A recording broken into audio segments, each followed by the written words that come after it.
Well, my name is Rob Anderson, and I work here in Bicocca University in the Faculty of Economics. And we're talking today about the place of English language in the world, and in Italy, and specifically in Italy. And there are a couple of reports which are interesting in terms of educational levels in Italy in comparison to other countries in Europe and the world. One report, which is based on maths and science, which is not particularly my area at all, places Italy in a not very, very high position.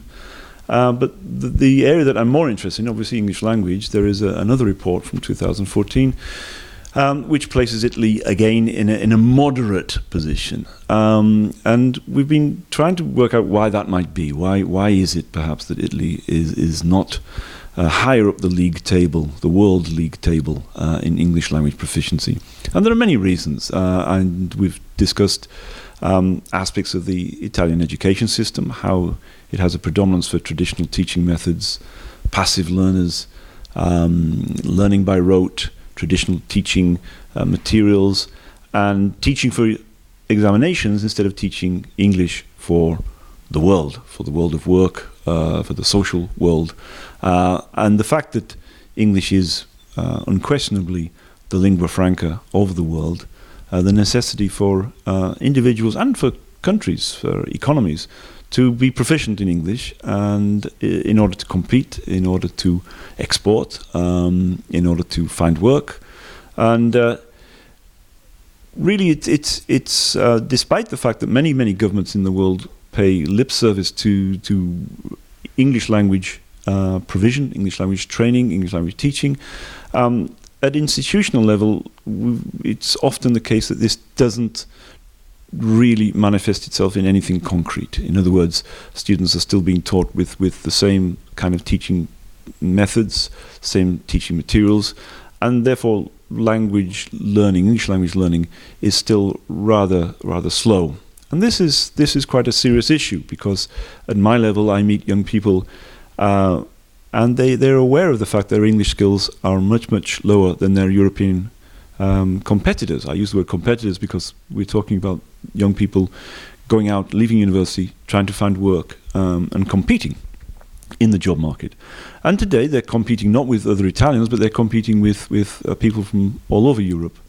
And they are aware, young people in university level, they're aware very often that the English language level is not good enough.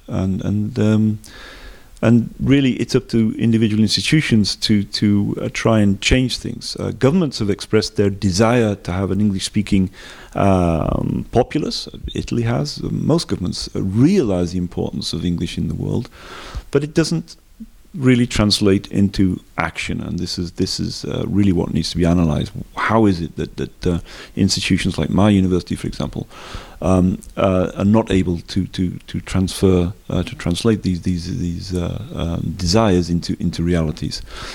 The other thing to be said, I think, is by the time I meet young people, it's too late in many. Well, too late is an exaggeration, but it's certainly late.